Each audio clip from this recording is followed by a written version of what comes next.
SCP-117. Complete Multitool. Object Class. Safe. Special Containment Procedures. SCP-117 is to be kept in the small leather pouch it was found in, unless in use, or in current study. Any personnel deemed mentally fit may enter the containment cell of the SCP, though if they are suspected to be trying to remove the SCP without permission, they are to be searched, and if that is the case, they are to be reprimanded.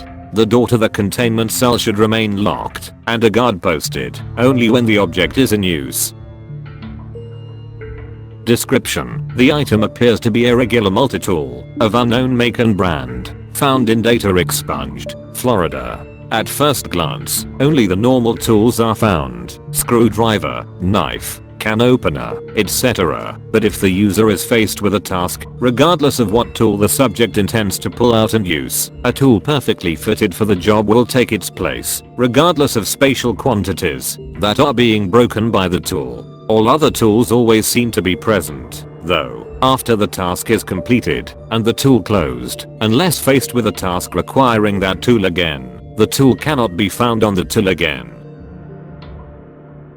Addendum: those with level 2 security clearance should see document #117B. Document #117A. Effects of usage. After countless uses and testing with the SCP, it has been discovered to cause harm and possibly death to the user by means of absorbing iron, copper, calcium, and zinc from the user's body, as long as the user is touching the device. Gloves seem to have no curbing effect on this, and the rate of absorption seems to depend on the tool's use/created by SCP-117. It is advised that only Class D personnel are used in conjunction with this SCP to prevent death or injury of researchers.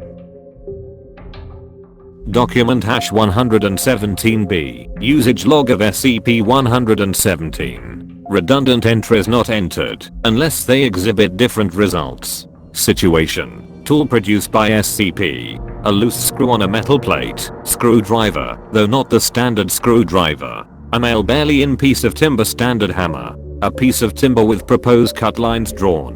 An electric saw, which needed no outside power source. A piece of bulletproof glass. An unknown laser cutting tool, which needed no outside power source. SCP data expunged. A bloodied combat knife. An agent with a broken bone. A small item with a trigger, which when pulled emitted an odd radiation, instantly healing the injury. Class D personnel fit for execution. Data expunged. Communication needed with SCP-363. Data expunged. See Incident Report Number 117-3F. 05X clearance required. An on-shuffled deck of playing cards. A mid-size mechanical shuffler.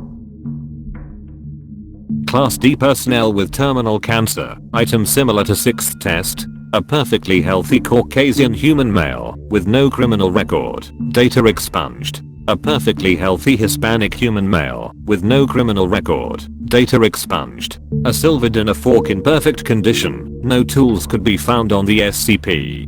Data expunged. A screwdriver. A dirty window. A nozzle that sprayed a mixture of soap and water that completely cleaned the window. An uncharged iPod. The iPod end of the charging cord, which needed no outside power source. A blank sheet of standard computer paper. A pen filled with a seemingly infinite supply of black ink. A Samsung cellular phone. A small device that when attached to the phone, increased signal strength by approximate 250%.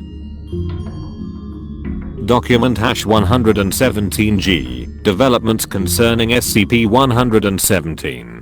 After exposing the SCP to an array of different items and people, it appears that the object may very well be sentient to some degree. Because of this, we must consider the fact that the SCP is susceptible to telepathy and must not come into contact with any SCPs with known telepathic powers.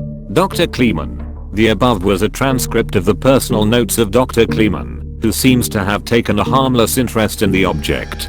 Testing with other SCPs is suspended as of 9/16/data expunged. Note number 117-1. 5/4/data expunged. Testing is suggested for SCP-882 and is under consideration by Dr. Kleeman. Note number 117-2. 6/19/20 data expunged.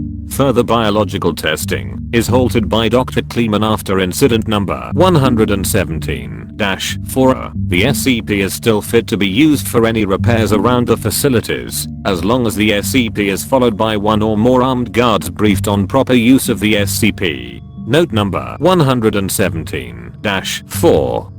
6/21/20 data expunged. After much consideration, I must deny testing of SCP-117 with SCP-882. The risk of damaging SCP-882 is simply too great to overlook. Dr. Kleeman. Note number 117-26.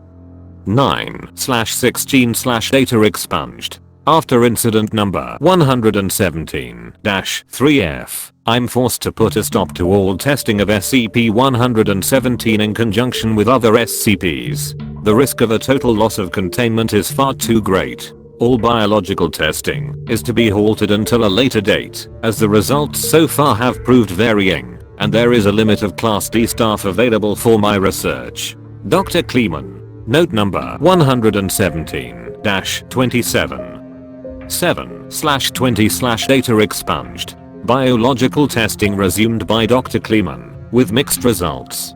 Testing of SCP-117 with other SCPs under reconsideration. Bio-5 data expunged, though it seems unlikely further testing will occur. Note number 117-28. 3/20/data expunged.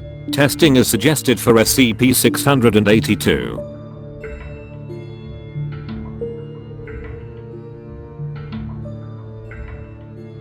End of file.